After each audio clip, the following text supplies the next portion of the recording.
Bien, bonjour à tous et à toutes.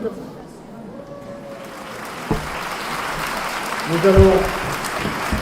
Attendez, vous risquez d'être déçus. Bon, vous avez vu que je suis bien accompagné par mon ange gardien, mon épouse qui interviendra sur tous les aspects pratiques de tout ce que nous allons dire, que j'ai appris qu'à Poitiers, il y a beaucoup de gens qui veulent avoir un cancer. Ah non? Vous me direz lequel vous voulez, madame ou monsieur. J'ai appris qu'il y avait beaucoup de monde qui voulait avoir un Alzheimer, d'autres un Parkinson,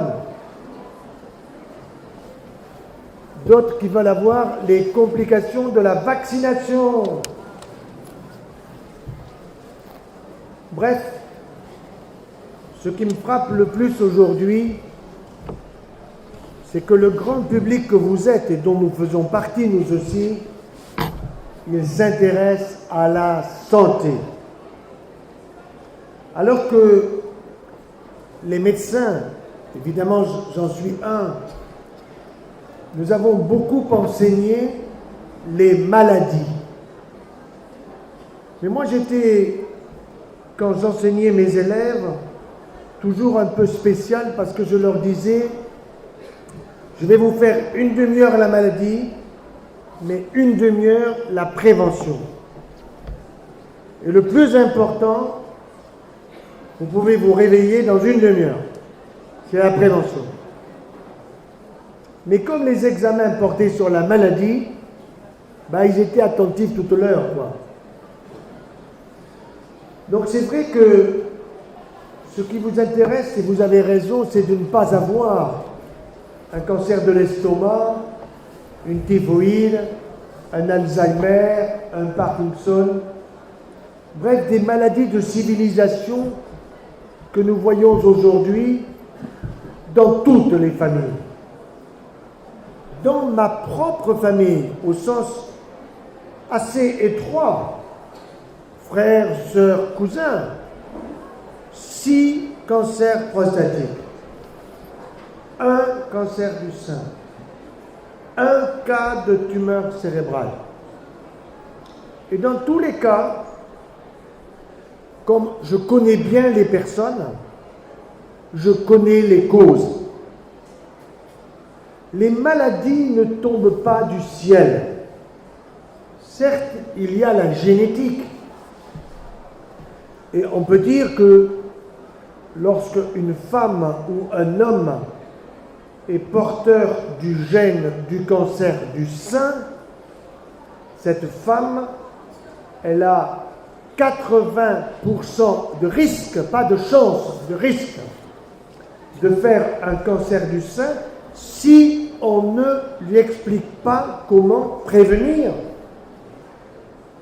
Et aujourd'hui, on lui dit prévenir, c'est enlever les 2 seins, enlever les 2 ovaires. Et si c'est le papa ou le grand-père, c'est enlever la prostate. Tout ça, c'est abusif. Car aujourd'hui, la plupart des maladies de civilisation, le diabète, le surpoids, les cancers, les maladies auto-immunes qui peuvent toucher la thyroïde, thyroïdite de Hashimoto, qui peuvent toucher les articulations, qui peuvent toucher le tube digestif, le système nerveux central, la peau, tout peut être touché.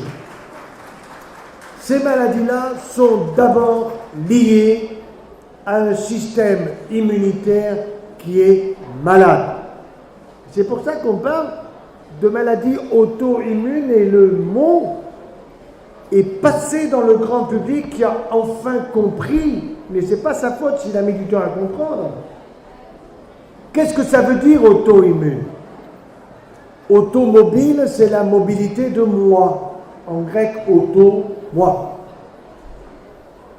Auto-immune, c'est l'immunité de moi. Mais c'est une mauvaise immunité. Et quand on nous parlait d'immunité, on vous parlait de l'immunité d'un député, d'un sénateur, etc. pour faire n'importe quoi. Et ils le font. Mais celle-là ne m'intéresse pas, cette immunité. Ce qui m'intéresse, c'est celle qui va protéger mon épouse, ma famille, moi-même. Car nous avons tous la même immunité. Mais cette même immunité, je vais vous l'expliquer rapidement, nous allons devoir l'entretenir. Quand vous avez votre voiture et qu'on vous dit qu'elle marche au diesel, vous ne mettez pas un autre type d'essence, sinon vous faites 100 mètres. Eh bien aujourd'hui, nous sommes faits pour vivre 120 ans, la tête sur les épaules et les pieds dans les bottes, mais nous tombons malades. Alors, système immunitaire, c'est quoi? Lorsque nous naissons, nous avons déjà passé 270 jours dans le ventre de nos mamans. Et le fait de passer par l'accouchement, par la voie naturelle, permet à l'enfant, par ses cheveux, sa tête, son corps, ses lèvres, son tube digestif, de capter déjà ce qu'on appelle le microbiote vaginal de la maman, qui est excellent pour l'immunité du bébé. Mais si vous êtes au Brésil, 80% des femmes sont césarisées. Pognon. En France, on monte à 20%. Ça devrait être 4%. Mais accouchement sans douleur, c'est une expression d'homme, de médecin.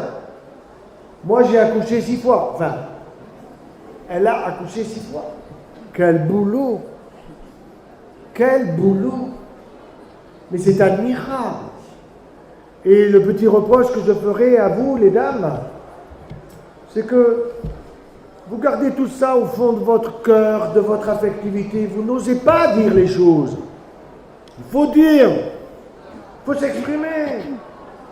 C'est pour ça que je suis très heureux de voir qu'il y a plus de femmes que d'hommes, parce que ici en Poitou, une femme informée, c'est 400 d'un coup, n'est-ce pas? Pour les hommes, c'est la moitié d'un.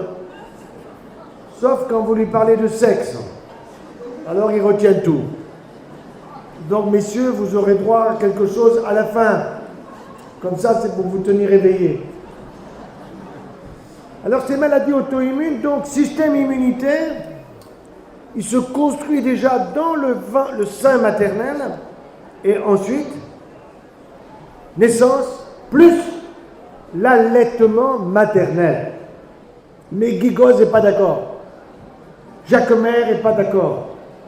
Ils vous disent, madame, si vous allaitez votre bébé, vous allez récupérer la pollution, vous allez passer la pollution dans votre sein, vous allez abîmer votre sein. Prenez Guigoz. Laissez Guigoz. Et nous avons, voyez-vous, 6 enfants, 3 fils et 3 filles. Donc ils sont tous mariés. Donc ça veut dire qu'il y a 3 belles filles et 3 filles, n'est-ce pas?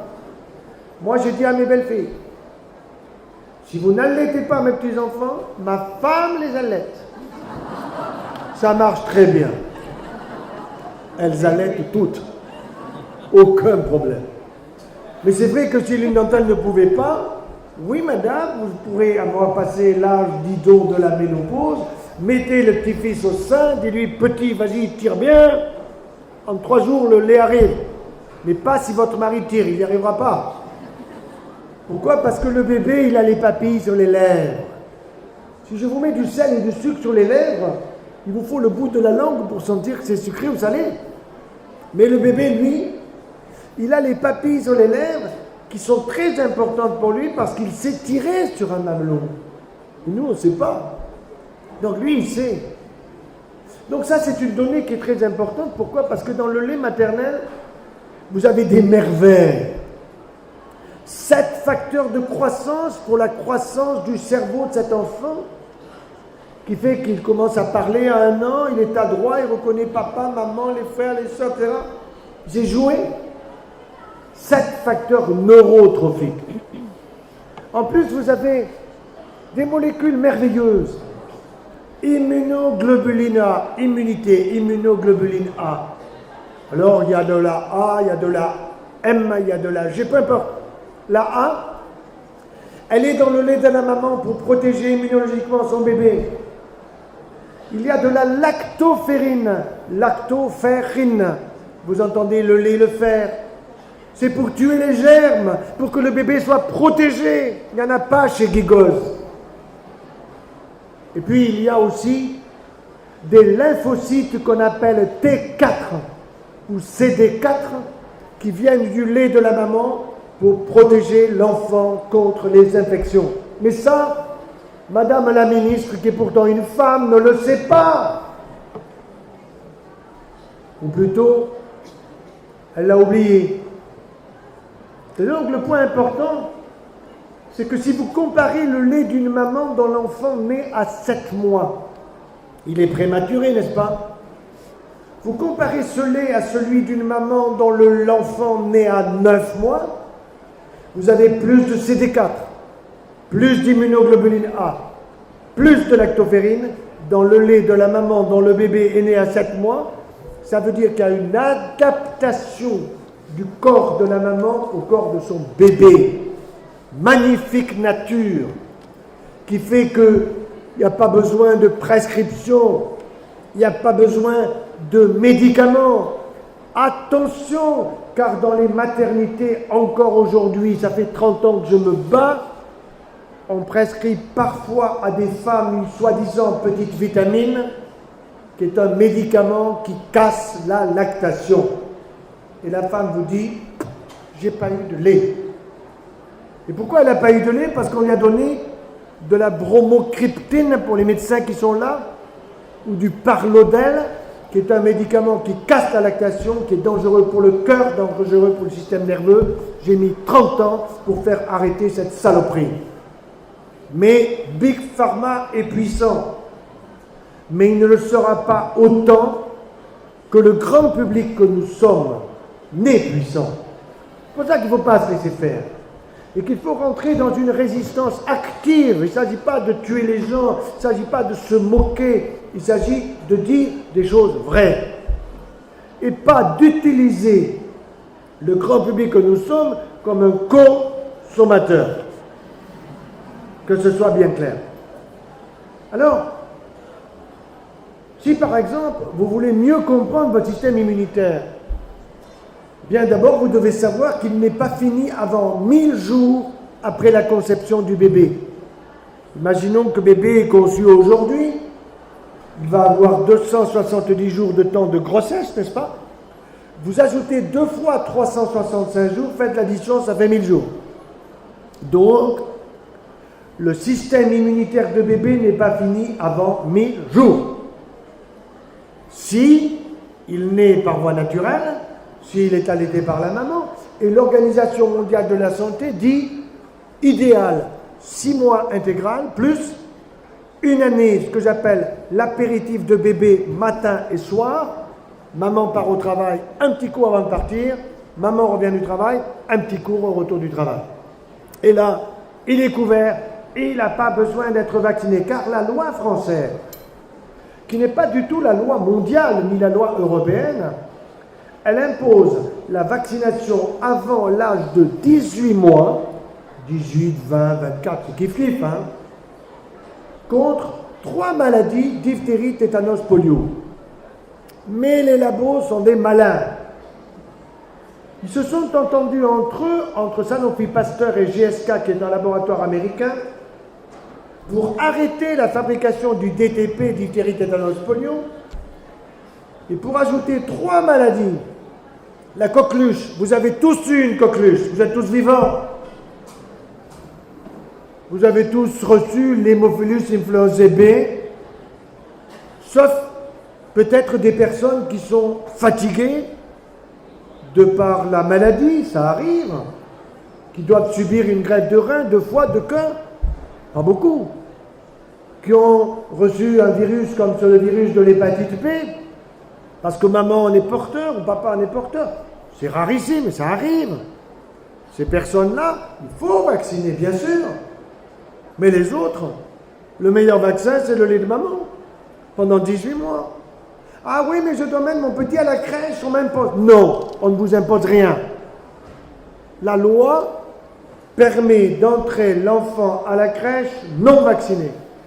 Mais, c'est vrai que vous avez 3 mois pour le vacciner, soi-disant. Mais comment un enfant non vacciné qui rentre à la crèche où tous les autres sont vaccinés peut-il rendre malade les petits camarades qui sont tous vaccinés? Expliquez-moi. Bon. Donc, pas possible. Alors pour les vaccins, c'est très simple. Retenez une chose. Quand on vous propose un vaccin, s'il y a de l'aluminium dedans, vous refusez. C'est écrit obligatoirement sur la plaquette où il y a le vaccin dedans. Le problème, c'est que les pharmaciens ont des stocks et qui sont maladroits, les pharmaciens. Pourquoi? Parce qu'ils ont payé au labo les vaccins. Et donc, ils en sont plein les frigos. Et qu'ils ont payé, donc il faut s'en sortir. Ben moi, je m'en fous. Hein. On est là pour la santé, on n'est pas là pour faire plaisir aux uns aux autres. Donc, vaccin avec aluminium, vous laissez. Vous êtes 1 086 000 personnes à avoir signé une pétition. Je ne vous ai jamais imposé quoi que ce soit. Je n'ai jamais obligé quelqu'un à signer. Vous n'avez qu'à lire. Vous n'êtes pas d'accord, signez pas. Vous êtes d'accord, vous signez. À vous de voir. Mais la seule façon d'obtenir, et nous finirons par l'obtenir, le vaccin DTP sans aluminium, c'est que le grand public se mobilise. Et aujourd'hui, quand vous avez eu la loi Khomri, là, je ne sais plus quoi, en l'espace de quelques mois, il y a eu 1 million, je ne sais pas combien de personnes qui ont signé. Du coup, la loi, elle a existé, mais c'est pipi de ça, il n'y a rien dedans. Bon. Eh bien, nous devons, et nous avons par les réseaux sociaux, une possibilité formidable de nous mobiliser, tout simplement, en faisant savoir honnêtement les choses. Alors, maintenant, il faut bien comprendre que si j'ai un bon système immunitaire, il n'y a aucune raison que je tombe malade. Si par exemple j'ai un panari au bout du doigt, j'ai fait le diagnostic, j'ai mal au bout du doigt, et je dis à ma femme, j'ai un panari. Alors elle dit, va voir le toubib. J'appelle le médecin, docteur, j'ai un panari, c'est urgent, j'ai mal. Venez tout de suite. Vous avez fait le diagnostic. Et qu'est-ce qu'il va faire le docteur? Il ne va pas appuyer sur le panari, il vous fait hurler de douleur. Il va vous examiner les selles, il va vous examiner au niveau du coude, et puis il va avoir un regard de bonheur, parce qu'il va, il va sentir un ganglion dans les selles, un petit peu plus gros par rapport à l'autre côté, et il se dit, le système immunitaire de cette dame ou de ce monsieur, il fonctionne pour bloquer le staphylocoque au bout du doigt, pour qu'il ne foute pas le camp dans l'organisme pour donner une septicémie. Le système immunitaire marche. Maintenant, quand je vais voir une dame qui arrive avec une lésion dans le sein qui m'inquiète, petite nodule un peu dure, tout ça, aïe. Je ne vais pas rester 1 heure à palper son sein. Je vais palper la région de l'aisselle. Et qu'est-ce que je cherche? Je cherche son système de défense. Et si je sens un ganglion qui est plus gros par rapport à l'autre côté, qui est un peu dur, qui roule sur les côtes, entre les côtes, aïe aïe aïe, ce ganglion est peut-être déjà une métastase du cancer du sein. Ça va tout changer. Parce qu'il faudra non seulement de la chirurgie, mais peut-être de la chimio et peut-être des rayons. Et c'est lourd. Et aujourd'hui, nous voyons de plus en plus de jeunes femmes qui sont atteintes. Et le cancer du sein ne tombe pas du ciel. Seulement, voilà. Ceux qui en sont responsables, nous, les médecins, nous ne voulons pas dire la vérité là-dessus. Mais la vérité, vous pouvez la trouver et la comprendre. Parce que quand une femme a un cancer du sein, c'est curieux, on lui donne un traitement hormonal. Regardez de près, ce n'est pas un traitement hormonal. C'est un traitement anti-hormonal. C'est pourquoi on vous dit hormonal? Parce qu'on vous a donné des hormones, et que si vous risquez de comprendre si on vous dit anti-hormonal, docteur, mais vous m'avez donné un traitement pour la ménopause pendant 4 ans, 5 ans, c'est pas lui qui est responsable? Non, non, non, non.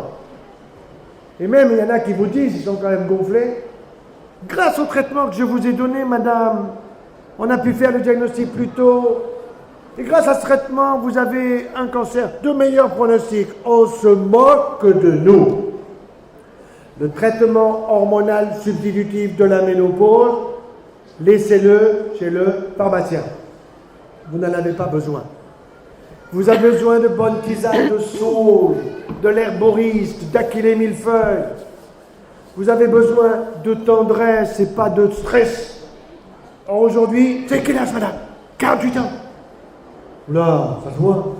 On vous balance une bouffée de chaleur. Vous avez de la sécheresse de la tête aux pieds. Voilà.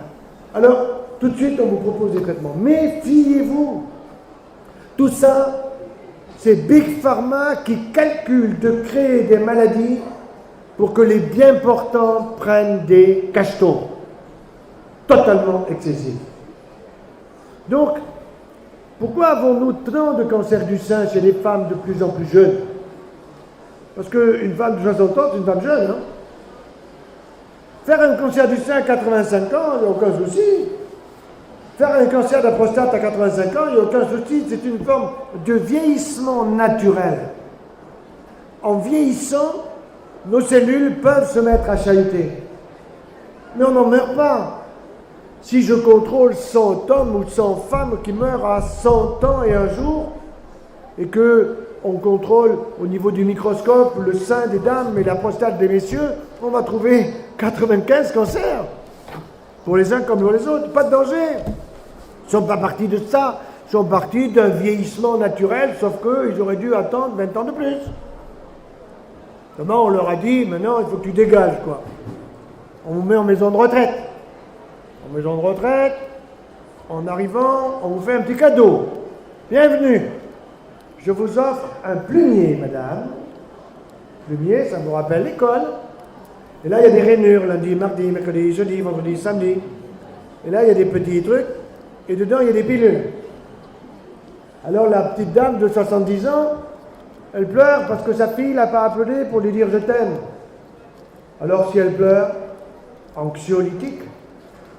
Le lendemain matin, vous avez dormi, mamie? Non, je n'ai pas dormi. Somnifère. Vous êtes dépressive, mamie? Oui.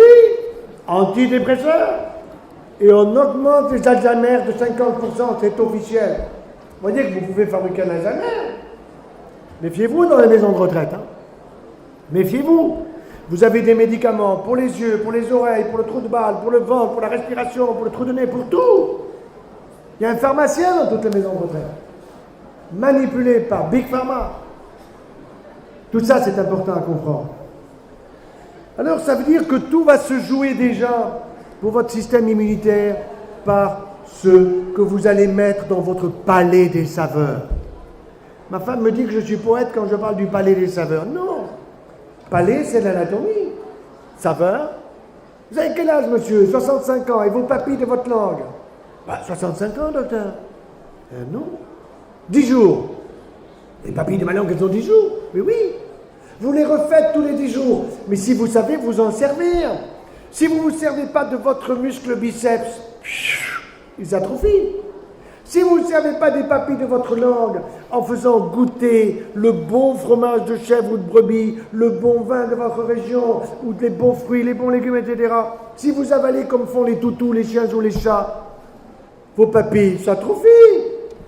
Votre odorat, quel âge il a, madame? J'ai 65 ans, 65 ans. Non, 3 mois. Vous le refaites tous les 3 mois, octobre, novembre, décembre, janvier, c'est tout neuf. Non point que la veille, tout se détruit, tout se reconstruit. Mais les cellules en permanence. J'ai écrit une lettre, je crois que c'était au mois de juillet, au moment du 14 juillet. Je ne sais plus si c'est 2014 ou 2015, vous pouvez la trouver sur mon site, qui s'appelle « Le feu d'artifice des cellules ». Pour vous expliquer combien notre corps, c'est un feu d'artifice fabuleux. Les ongles poussent, les cheveux poussent, la peau se régénère. Votre foie, quel âge vous avez? 40 ans, vous l'avez refait 40 fois. Sauf si vous l'esquintez en picolant de la vodka de Poutine. Comprenez? Prenez un verre de bon vin.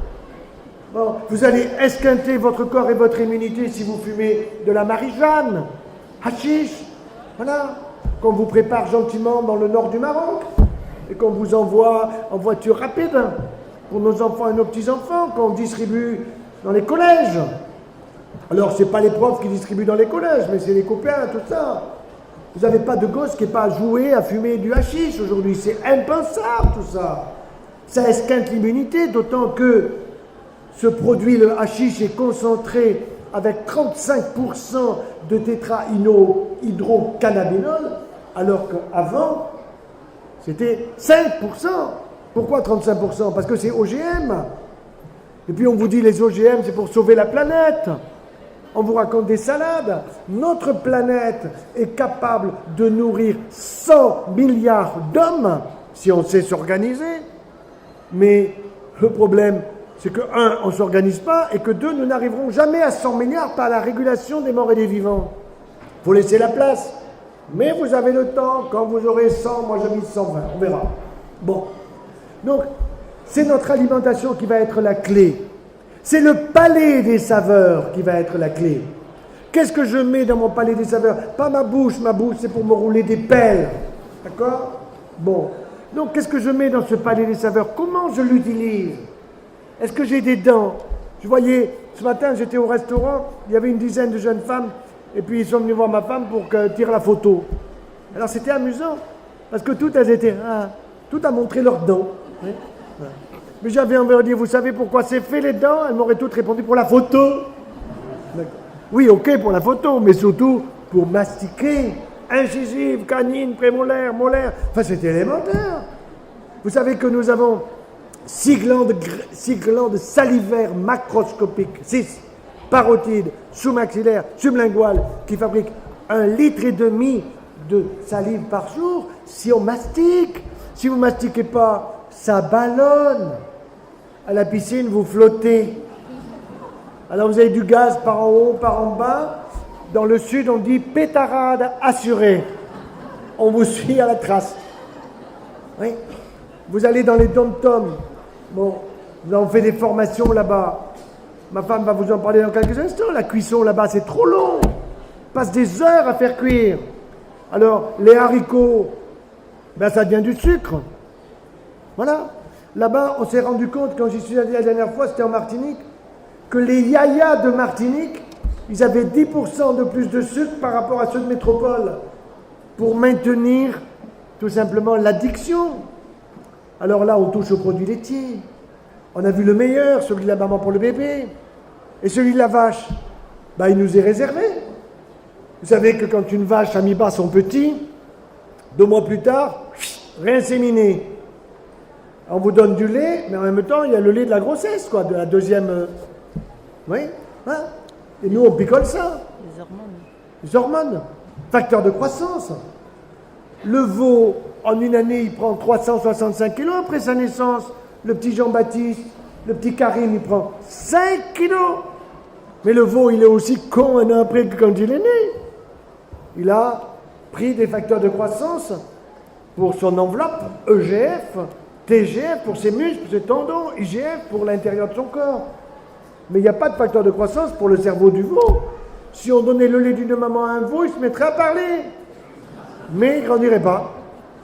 Voilà, donc on n'a pas essayé. Par contre, madame vient à la consultation. Docteur, vous pouvez voir le dossier de mon mari? Avec plaisir, madame. Qu'est-ce qu'il a, votre mari? Alors, il est assis dans le fauteuil, affalé. Eh bien, docteur, il est tout le temps fatigué. Lui, tu exagères. Mais qu'est-ce qu'il fait, madame? Rien. Tu exagères. Bon, alors, vous regardez le dossier du monsieur, et vous dites, monsieur, vous avez une belle prostate, hein? 120 cm3, hein? Et il fait, n'est-ce pas? Je dis, oui, mais c'est la prostate du veau. La prostate de l'homme, c'est la balle de golf. 30, 40 maximum. Seulement, lui, il se gave de produits laitiers. Le beurre, le yaya, que c'est bon. À la fin, il met le doigt et ça tourne. Récemment, une dame me disait, moi, j'en prends qu'un. Puis, doucement, elle disait, un grand. Le yaya, je le prescris la veille du départ dans l'au-delà. Je n'ose pas demander qui c'est qui en a pris un ce matin. Mais le jour où mon épouse m'offre un yaya, je sais que le lendemain, je m'envole. C'est pas tout de suite. Je n'en veux pas. Pourquoi? Parce que je ne le mastique pas. Parce que si je prends un yaya, je n'utilise pas mes glandes salivaires. Parce que je n'utilise pas ma mastication. Parce que, bien sûr que je goûte, parce que ça a du bon goût et que c'est calculé pour que j'en prenne 2. Une maman me disait, ma petite, elle en gobe 4. Ah oui, bien sûr. Et donc, il faut aller vers le fromage de chèvre ou de brebis, petit animal, qui contient des facteurs de croissance pour un animal qui est plus petit que nous. Je ne dis pas qu'il faut se gaver de produits laitiers, car vous devez faire bien la distinction que ne vous donnera jamais le lobby des produits laitiers de vache. le calcium animal est absorbé au maximum par le tube digestif, au maximum à 25, moins de 30%. Et le calcium végétal, des amandes, des noix, des noisettes, des salades, des fruits, de la pomme, du kiwi, il y a du calcium dedans. Si vous mastiquez bien, il est absorbé jusqu'à 75%. Et c'est le meilleur calcium qui ira sur votre os pour faire du bon os. Quel âge vous avez, monsieur? 90 ans, docteur. Magnifique. Quel âge a votre squelette? 90 ans, docteur. Non. Si, j'ai 90. Non, votre squelette a 10 ans. Nous le refaisons tous les 10 ans. Si on se bouge, si vous restez le cul dans le fauteuil à regarder 3h50 la télé par jour, vous allez avoir de l'ostéoporose. Vous allez perdre des neurones. Ça fait une demi-heure que je parle, vous en avez gagné 700 neurones. À la fin de la conférence, vous en aurez gagné 4 x 7, 28, 2800. Et vous allez disposer, vous êtes heureux de transférer à d'autres vos neurones. On peut en perdre, mais on peut en gagner. Donc le point important, c'est sur les produits laitiers, j'insiste beaucoup. Oui, gardez un petit crottin de chèvre, un quart. Un peu de roquefort, régalez-vous, un ballon de bon vin rouge à la fin du repas avec du resveratrol, un peu de fer, des polyphénols, excellent pour la santé. Mesdames, à la fin du repas, si vous le prenez au début, ça vous donne les pommettes rouges, petite gêne, vous vous dites qui m'a donné ça, vous dites à votre mari je suis allergique, lui il vous dit ok chérie je m'en occupe. Non, il faut le prendre à la fin du repas comme faisait George Sand quand elle écoutait Chopin, qui lui jouait des sonates. Un verre de bon vin à la fin du repas, sans trop de sulfite, et du bon, et du bio, évidemment, et celui qui vous va bien.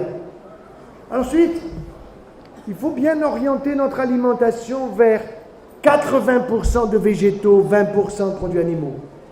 Or, notre société a inversé la chose. Et c'est pour ça qu'on dit que nous sommes acidifiés, parce que nous consommons beaucoup trop de produits animaux, beaucoup trop de viande rouge, pas assez de viande blanche, pas assez de poissons et de fruits de mer. Et donc, plus de végétal, ça ne veut pas dire qu'il faut devenir vegans. Les vegans, ce sont des talibans du végétal. Ils sont sympas. Une fois, il y a une dame qui m'écrit, et sur l'enveloppe, au dos, elle avait mis l'emmerdeuse. Alors j'ai ouvert encore plus vite. Je me dis, une emmerdeuse qui m'écrit, c'est sympa.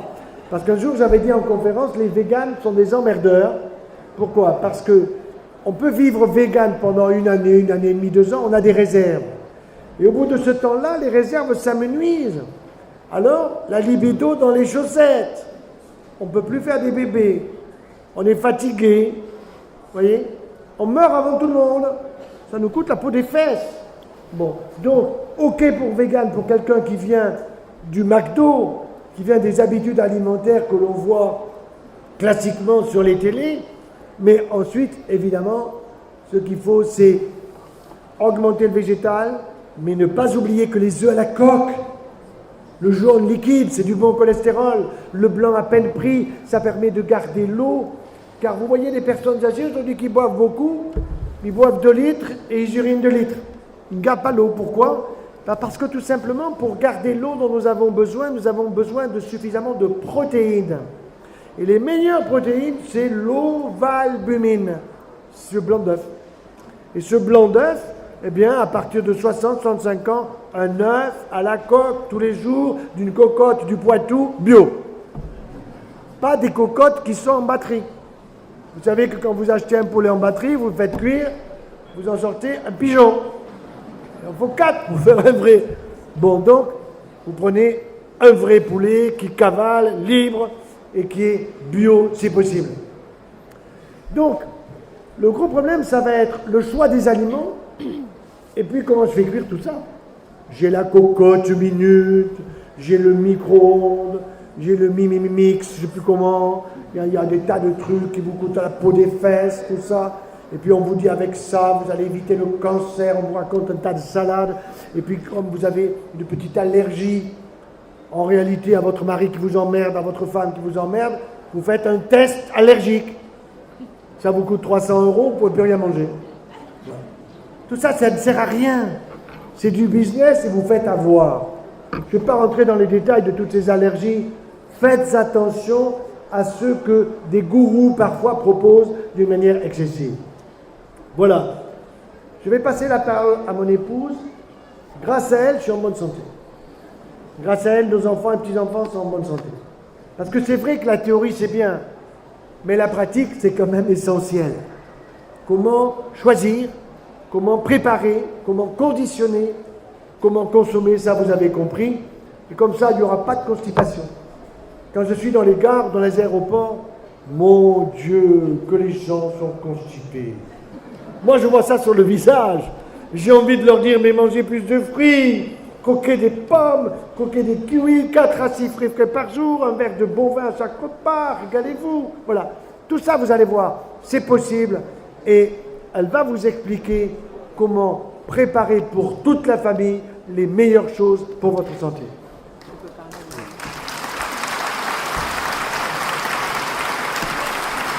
Alors, mon épouse m'a marqué 2 choses. C'est que je viens de créer il y a quelques mois maintenant, je ne sais plus si c'est 6 mois ou un an, peu importe, une association qui s'appelle vous trouvez sur Internet, famille au pluriel, santé au singulier, prévention, tout collé. Famille, santé, prévention.org. Voilà. Je réponds aux questions. Mais c'est vrai que pour que je réponde plus vite, nous avons demandé, parce que ça coûte cher, l'organisation informatique de tout ça, ça s'appelle une plateforme informatique, ça coûte la peau des fesses. Donc, nous avons demandé une cotisation pour les gens qui veulent avoir des réponses, qui est de 20 € par année. Vous pouvez à la limite poser une question tous les jours, vous avez une réponse. Alors, tout à l'heure, je suis à jour de mes réponses. J'ai répondu à tout le monde. C'est un gros boulot parce que je réponds à peu près à 30 à 40 personnes par jour. Mais ça me fait plaisir. Voilà. Et nous avons, avec moi, 17 bénévoles. Nous sommes 17, c'est-à-dire 16 avec moi, plus 17, 1, ça fait 17. Nous répondons à toutes les questions. Nous avons rhumatologue, nous avons gynécologue, nous avons obstétricien, nous avons cardiologue, nous avons etc. Bon, tout ça, nous sommes là à votre service. Nous ne sommes pas du doctissimo, vous avez bien compris. Et on n'est pas là pour faire une consultation médicale, mais pour donner des conseils, pour guider les personnes. Voilà. Et il y a 2 rémunérés. Comment ? Et il y a 2 rémunérés qui gèrent il y a 2 rémunérés qui gèrent le site. Oui, il y a 2 personnes qui sont rémunérées pour gérer le site, parce que c'est du boulot, bien sûr. Mais ce n'est pas les personnes qui travaillent bénévolement. Bon, à toi.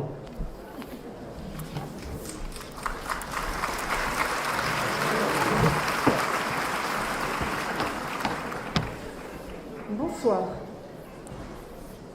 Alors... Après les questions. Vous m'entendez là ? Oui ? Bon. Les questions auront lieu après, tout le monde pourra poser des questions. J'ai pas le même timbre de voix qu'à ma gauche, donc il faut que je vérifie si vous m'entendez. Voilà. Alors, la pratique, comment on fait ? Parce que c'est bien joli tout ce que vous entendez, mais après, quand vous êtes dans votre cuisine, vous dites « Oh, par où je vais commencer ?» Alors, vous avez déjà compris un certain nombre de choses, peut-être. Par exemple, que la cocotte minute ou les autocuiseurs, c'est-à-dire ces moyens de cuisson que l'on visse, c'est des cuissons sous pression, c'est pas du tout le mode de cuisson idéal. Il faut savoir que ce sont des stérilisateurs, ce sont des autoclaves, tout simplement. L'autoclave, c'est le stérilisateur pour les médecins. Voilà. Donc, cocotte minute, on n'en parlera plus ou à peine. Voilà, on va glisser dessus. Alors, comment choisir ? Comment choisir et comment cuire ? Je vais vous parler d'abord de la cohérence nutritionnelle. D'abord, la cohérence, c'est très important, c'est une histoire de bon sens. Il faut savoir qu'il y a une cohérence santé, c'est-à-dire que la nutrition, pour être en bonne santé, elle est la même dans tous les domaines. Cardiologie, dermatologie, problèmes intestinaux, problèmes respiratoires, on arrive toujours aux mêmes règles de bonne nutrition.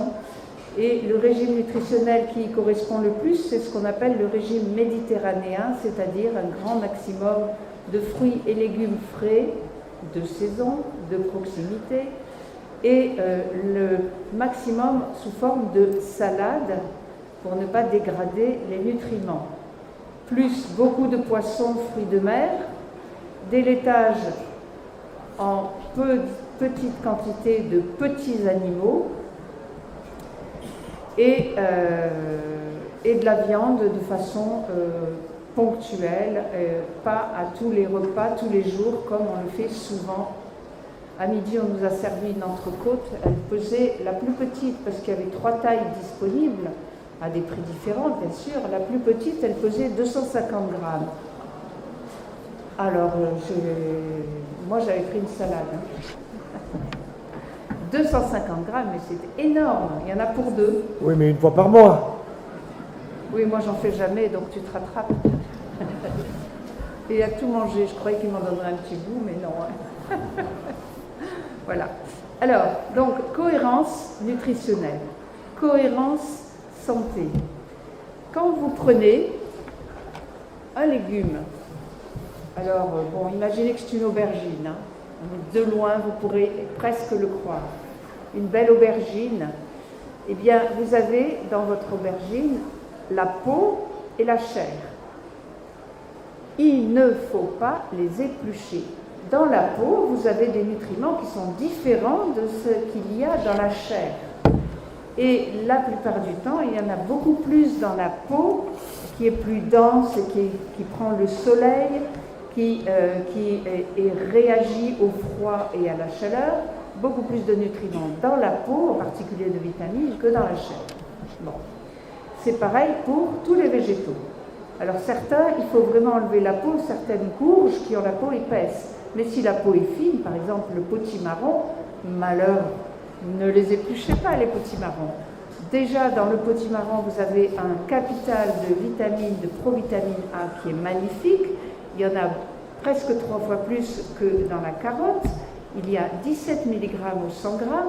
Et bien dans la peau, vous en avez encore plus. Et comment vous le savez? Eh bien, la provitamine A, c'est couleur jaune, orangé, rouge. Eh bien, la peau est plus colorée que la chair. Donc, il y en a plus dans la peau que dans la chair. D'accord? Bon sens. Paramètres organoleptiques. Quand vous allez choisir vos aliments, vous allez utiliser quelque chose que vous avez tous en partage, les 5 sens. Les 5 sens. Alors, dans mon livre pour les enfants, je l'explique avec des petits dessins. Couleur, odeur, saveur, texture. La couleur, eh bien, c'est les yeux, n'est-ce pas? C'est la vision. Les couleurs, c'est les vitamines. Orangé, vitamine A. Rouge, lycopène, de la tomate. Vert, plutôt la chlorophylle, la vitamine C.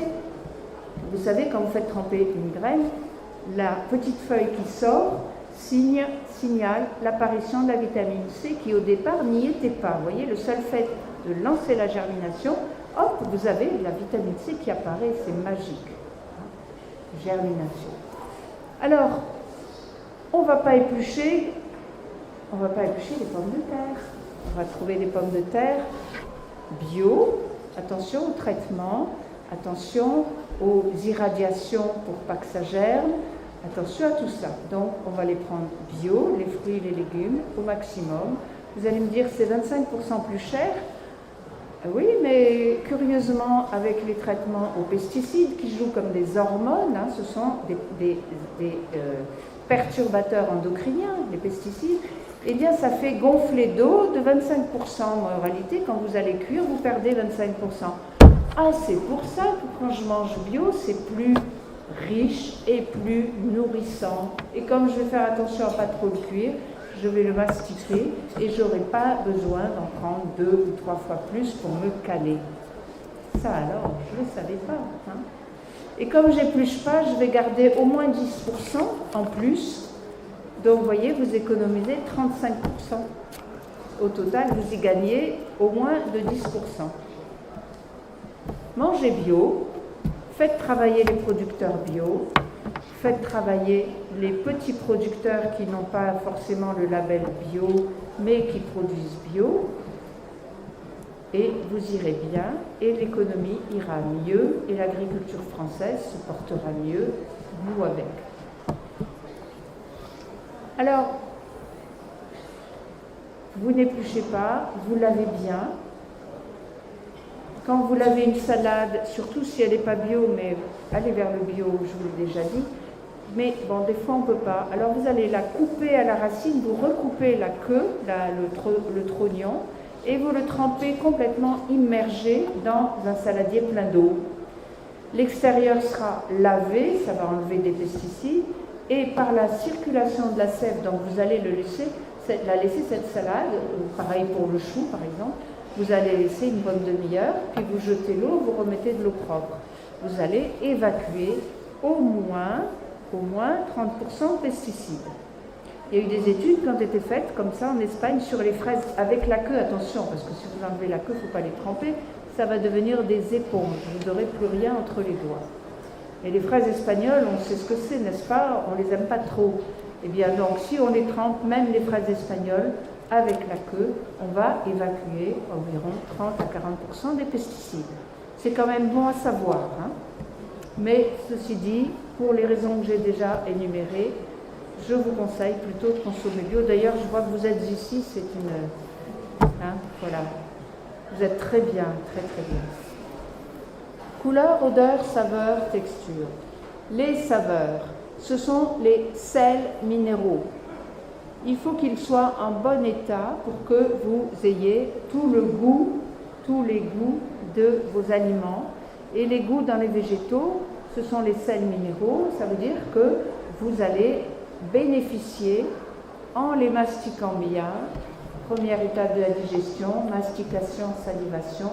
Vous allez découvrir tous les goûts et même ceux que vous ne soupçonnez pas, simplement en mastiquant longuement. Vous faites ce travail, vous allez permettre aux enzymes de la salive de commencer la digestion, aux nutriments qui sont dans vos aliments de passer la paroi, la barrière de pénétrer par les muqueuses de la bouche et d'être assimilés au stade de la bouche. Quand vous avez des problèmes de perméabilité intestinale, vous n'absorbez pas les nutriments, eh bien gardez-les dans la bouche en mastiquant longuement. Ça se passera mieux, ça améliorera votre santé intestinale et vous aurez le bénéfice de vos nutriments. Vous allez donc faire ce premier travail dans la bouche. Ça va préparer le passage par l'ésophage sans morceaux qui vont irriter l'ésophage. Ce n'est pas fait pour les morceaux, l'ésophage, c'est un tuyau plat et mou, hein. C'est souple, ce n'est pas fait pour les morceaux. Et quand ça va arriver dans l'estomac va être content et tout va bien se passer. Si vous ne mastiquez pas, tout descend d'un seul coup, ça irrite l'ésophage. L'estomac va être obligé de faire le travail, il va cracher de l'acide, il va se contracter, vous allez avoir des douleurs d'estomac et donc des remontées gastriques, des remontées, ça s'appelle le reflux œsophagien et votre œsophage va être irrité et brûlé. C'est comme ça qu'on a des problèmes œsophagaux et gastro-œsophagiens, les reflux, hein, et après des ulcères. Et comme on s'imagine qu'en buvant du lait, ça va calmer l'ulcère à cause du calcium, c'est une erreur fatale parce que les produits laitiers sont des irritants et sont hyper acidifiants comme les produits céréaliers. Hein. Ça, c'est des choses qu'il faut bien avoir en tête. Mais si vous faites bien le travail dans votre bouche, vous limitez le problème de l'acidité puisque votre salive, elle est équilibrante de l'acidité.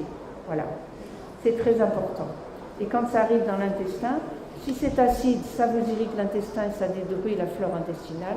Si ça ne l'est pas, et si les fibres non dégradées, bien traitées par votre bouche et vos dents arrivent dans l'intestin, eh bien ça va permettre de nourrir votre bonne flore intestinale et donc vos défenses immunitaires.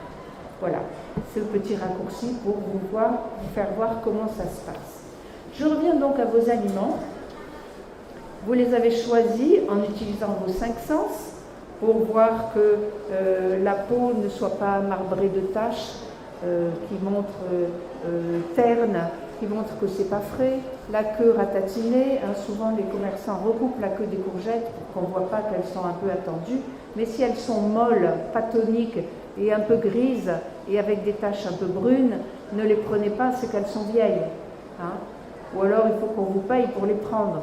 Je suis désolée, mais c'est quand même des choses qu'il faut savoir. Il faut manger frais, il faut faire vos marchés au moins 3 fois par semaine pour avoir des aliments frais qui aient tout leur capital ou le maximum possible de leurs nutriments, en particulier les vitamines.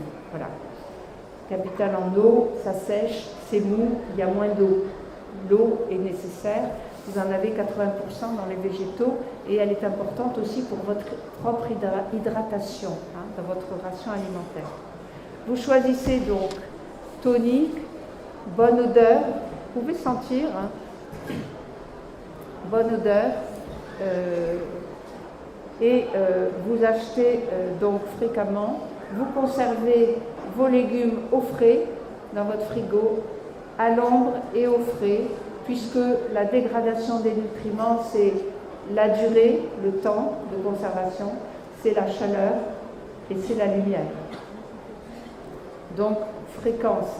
Mais quand même, gardez toujours un plat à fruits à disposition et éventuellement quelques carottes pour avoir la possibilité, quand vous avez une petite frégale, de croquer le fruit, de croquer les fruits secs, de croquer même éventuellement une carotte, c'est excellent, bio. Pour vos enfants, petits-enfants, c'est aussi très important qu'ils aient à portée de main quelque chose de sain à croquer. Parce que sinon, ils vont aller chercher quoi? Des biscuits, des sucreries. Ils vont être dans l'engrenage du sucre. Cuisson. Alors, la cuisson aussi, c'est une étape fondamentale parce que avec la cuisson, vous pouvez détruire tous les nutriments. Si la température est trop forte, si la durée est trop longue. Vous voyez que les paramètres de temps et de durée et de chaleur sont aussi importants pour la cuisson que pour la conservation. Donc il vous faut une cuisson douce. Une cuisson douce, c'est une cuisson qui ne va pas détruire, mais cette cuisson douce, elle doit être courte. Alors on parle souvent de modes de cuisson douce, qui sont des cuissons à l'étouffée. Et je vous dis tout de suite que quand vous allumez le feu, vous chauffez, vous mettez vos légumes à cuire, et puis au bout de 5 ou 10 minutes, vous arrêtez et vous laissez dedans, eh bien non, parce que ça va continuer à cuire dedans, avec le couvercle au-dessus. Il faut que la cuisson soit encore plus courte et qu'elle soit stoppée. Et comment on stoppe? Eh bien, en enlevant les légumes ou les viandes ou tout ce que vous cuisez, en enlevant de votre mode de cuisson. Le meilleur mode de cuisson, le plus protecteur et celui qui nettoie les aliments, c'est la cuisson vapeur douce. Ça n'est pas la cocotte minute, hein, vous le savez déjà. La cuisson vapeur douce, c'est une vapeur libre, c'est-à-dire qu'il y a un grand récipient avec beaucoup d'eau. Beaucoup d'eau, c'est pas un petit cuvapeur électrique avec des bacs en plastique. Plastique, non, non, non. Hein. Bacs en plastique qui vont vous faire une petite vapeur et qui vont vous faire une cuisson que vous allez laisser pendant je ne sais pas combien de temps, vous disant c'est le minuteur qui va stopper. Et puis quand vous arrivez, d'un côté c'est pas cuit, de l'autre côté c'est trop cuit. Et tout le jus s'est écoulé en bas. Vous n'avez plus le jus. Vous perdez beaucoup. Voilà. Cuisson vapeur douce, un grand récipient, beaucoup d'eau qu'on monte à ébullition. Un tamis, une grille, avec des trous suffisamment épais pour que la vapeur passe abondamment, et un couvercle, un seul étage, hein, pas 2 étages, et un couvercle bombé pour que la vapeur puisse tourner harmonieusement autour de l'aliment, des aliments, et pour que la condensation, c'est important, tombe sur les côtés et non pas sur les aliments, ce qui aurait pour effet de leur enlever des nutriments par contact avec l'eau. Parce que quand on cuit dans l'eau, eh bien, par osmose, les minéraux et les vitamines vont s'en aller dans l'eau. Et si l'eau bout, elles sont détruites. Donc, perte de nutriments. Donc, on va mettre en suspension dans ce milieu de vapeur douce l'aliment qui va, parce que la vapeur a un effet pénétrant, elle pénètre à l'intérieur et elle fait cracher tout ce qui est étranger à l'aliment. Donc les éventuelles toxines, conservateurs, colorants, si par exemple vous avez acheté une tranche de jambon ce que je vous déconseille totalement, parce que le jambon cuit, il a été cuit de façon à détruire tout, et puis le porc, il faut savoir d'où il vient. Mais vous la mettez dans votre cuit-vapeur, 3 minutes, vous la sortez, elle dégouline et elle sent le jambon à l'os, voyez. Ça veut dire qu'elle a été nettoyée de tous les additifs et conservateurs qui avaient été ajoutés. Bon, ça veut dire que si vous avez un plat où vous allez faire des petits lardons, vous allez les passer à la vapeur pour les nettoyer. Et vous allez faire ça, les petits lardons, une fois de temps en temps, pas tous les jours, parce que c'est du porc, etc. Vous êtes tous convaincus, je le vois, vous hochez la tête avec beaucoup de sympathie. Voilà. Alors, effet nettoyant, dans le bas, on va retrouver les pesticides, les conservateurs, les toxiques et éventuellement, cela, ça n'a pas encore été testé, les métaux lourds. Mais on sait que quand on transpire nous-mêmes en faisant du sport, on retrouve les métaux lourds dans notre transpiration. Voilà. Alors, cette cuisson à la vapeur douce qui pénètre, elle est très active et donc il faut laisser très peu de temps. Les Chinois qui sont les maîtres en cuisson santé le savent bien et c'est pour ça qu'ils coupent en petits morceaux. Vous vous posez la question quand vous mangez au restaurant chinois. Ils coupent en petits morceaux pour que la cuisson soit harmonieuse et le temps d'exposition le plus court possible. Au wok, on chauffe le wok, on met de l'huile, on jette vos légumes en petits morceaux, 1, 2, 3 et hop, il l'enlève. Donc ne vous achetez pas un wok et encore moins électrique parce que c'est de la cuisson à l'étouffée et vous ne savez pas vous en servir. Un bon cuit-vapeur, c'est l'idéal.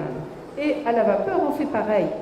On coupe les légumes en petits morceaux pendant que ça chauffe et quand la vapeur sort par la grille, on met les légumes d'un seul coup tous ensemble, on couvre, on compte 5 minutes, on les enlève et on les assaisonne, on met les herbes qui vont s'hydrater par la vapeur qui continue à sortir des aliments et on rajoute du sel gris, non raffiné, et on rajoute de la bonne huile d'olive, on mélange et ça vous fait un plat fabuleux, c'est délicieux et si vous n'aimez pas l'huile d'olive, c'est dommage pour vous, mais vous pouvez vous y habituer progressivement, ça se passe très très bien.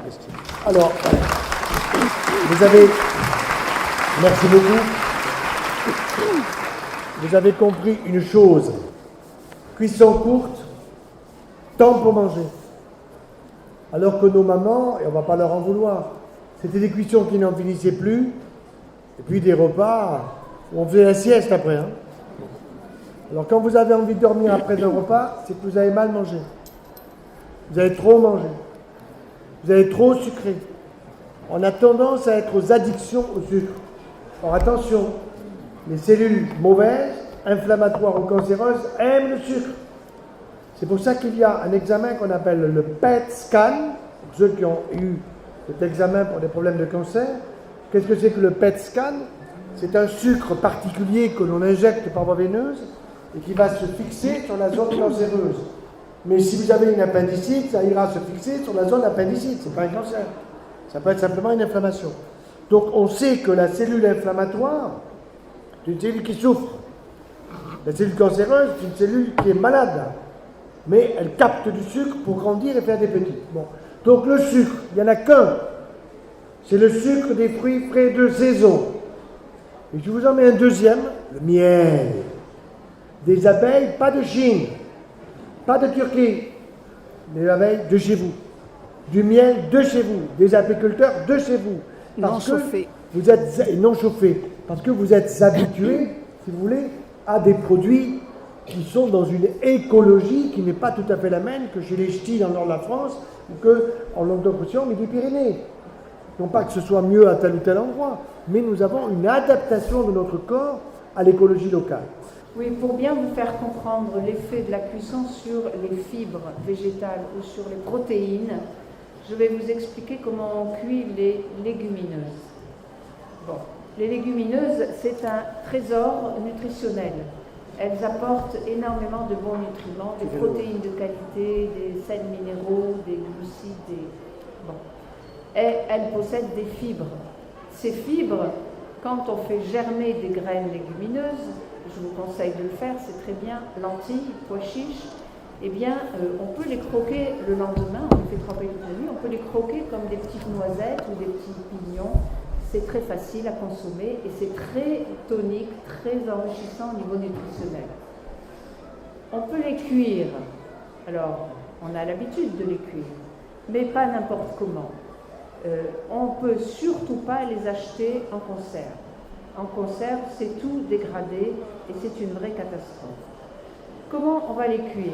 On va les prendre, tremper une nuit, on jette l'eau dans les plantes, ça les enrichit en azote, et on les égoutte et on les met directement sur la grille du puits-vapeur. On couvre 5 minutes, pas plus. 5 minutes. Alors vous allez me dire, mais c'est pas cuit. Si c'est cuit, mais c'est juste cuit, ça reste croquant al dente, ça garde, rappelez-vous les paramètres organoleptiques, la carte d'identité des aliments, ça garde sa couleur, son odeur naturelle, et même le goût et reste très proche de ce que vous goûtez en croquant la lentille juste trempée. Vous êtes obligé de la mastiquer, c'est vous qui allez faire le travail dans votre bouche, et vous n'allez pas avoir les désagréments des flatulences et des ballonnements qu'apportent classiquement les légumineuses. Vous savez, les faillots chers aux collégiens, etc. Qu'est-ce qui s'est passé? Dès que la graine trempée, lentilles, pois chiches et autres, devient farineuse, là, c'est du sucre. Le sucre, ça fermente. Qu'est-ce qui fait le vin? Qu'est-ce qui fait fermenter le vin? C'est le sucre du raisin qui fermente. On le laisse fermenter. Voilà. Mais si ça n'est pas trop cuit, ça ne va pas fermenter. Il faut que ça reste légèrement craquant. Voilà. Pas farineux. Et pour cela, les lentilles, c'est 4 à 5 minutes et les pois chiches, c'est 5 minutes. Voilà. Et si vous avez, si vous allez dans les pays, dans les dom-toms, où on adore les haricots, qui sont archi cuits, j'ai demandé en conférence, on m'a dit 5 heures de cuisson. Ah oui, parce qu'ils les aiment bien moelleux, ça descend bien dans le coco. C'est sucré, vous savez, les pommes de terre bien cuites, elles sont sucrées, c'est pas par hasard, c'est parce qu'elles sont trop cuites. C'est du sucre, authentiquement. Comme le pain blanc cuit, c'est du sucre.